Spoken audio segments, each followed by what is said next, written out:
There are the beautiful people. So it's the time for the homework. So according to last session, what were the impure motives of Duryodhana and whom he seek?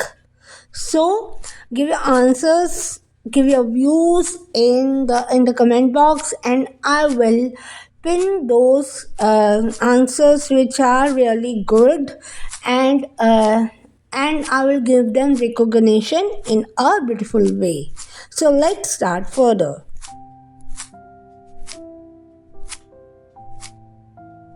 O my teacher, behold the great army of the sons of Pandu, so expertly arranged by your intelligent disciple, the son of Drupada. Question is, why did he approach Dronacharya? Dronacharya was the common teacher of all the Kauravas and Pandavas, and all the disciples were dear to him, but Arjuna was the dearest. So Duryodhana was sure that he won't fight against his disciples. He goes to Drona out of anger and spoke this verse. The cause of fight between Draupad and Dronacharya. So Draupad and Dronacharya was in the same Gurukul. Draupad promised that he will give half of his kingdom when he inherited from his father. He was a poor Brahmin. One day, Drona's child was crying for milk. He was not able to afford, so he thought of the promise made by Draupad and he said, "Let me go to Draupad and ask Draupad for help, not for the whole kingdom, but for a cow, that he should give me one cow so that I can feed my child very well." He goes to the palace and said, "Oh friend, please help me." Then Draupad became very angry and said, "Friendship is always between equals. You are not equal to me. Just get out." This was a great insult to Drona. When his student came to know, especially the Kauravas came first in the military arc and said, "We will defeat him." And they came to defeat Draupad. But they were not able to defeat him. Then Pandavas come to front, especially Arjun, and said that they will go now, and very nicely, very tactfully, Arjuna and Pandavas defeated Draupad. But he doesn't defeat, but not just he defeated, but tried Draupad Maharaj like an animal, kept at the feet of Drona. And Dronacharya said, "Now I will take half of the kingdom," and released Draupad. After taking the kingdom, he released Draupad. Draupad did a yajna. The only goal of yajna was to beget a son who can kill Drona.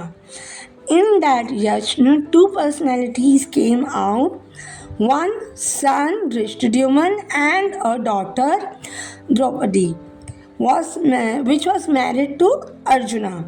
This killing of Drona by Drishtadyuman was known to everyone, and especially to Duryodhana.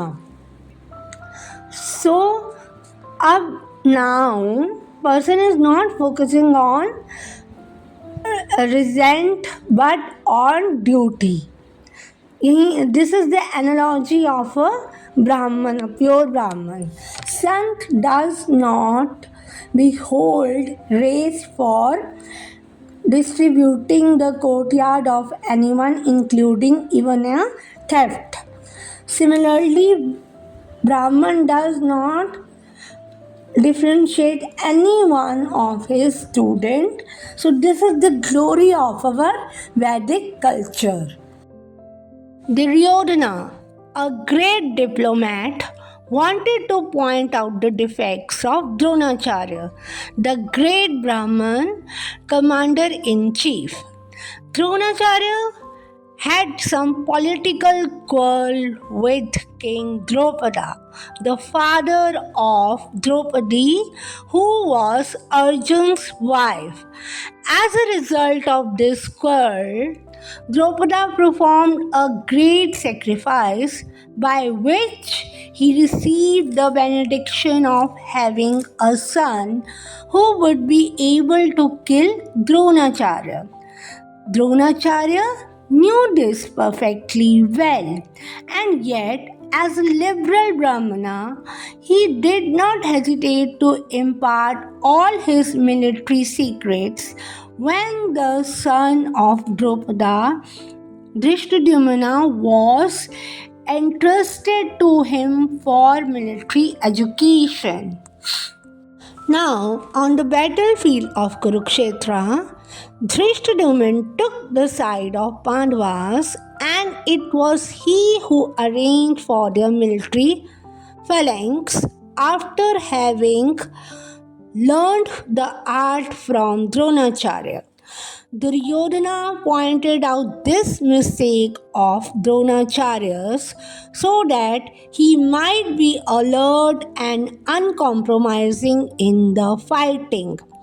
By this, he wanted to point out also that he should not similarly lenient in battle against the Pandavas, who were also Dronacharya's affectionate students.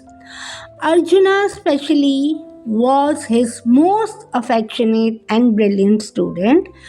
Duryodhana also warned that such leniency in the fight would lead to defeat. Conclude, it is indeed stupid of Duryodhana to point out to Drona the army formation of the Pandavas. Later on, also, we should find Duryodhana talking too much, which is a perfect symptom indicating the inward fears in the great king over the final outcome of the unjust war. To conclude, there is an instinctive taunt in Duryodhana's words to his aged teachers, from which the cruel tyrant could not keep away.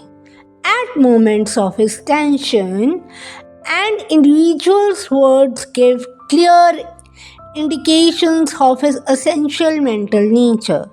He hints at the foolishness of his teacher, who had taught the science of war to undeserving student like the son of Drupada, who was now standing ready to make use of his knowledge of war to fight against his own teacher.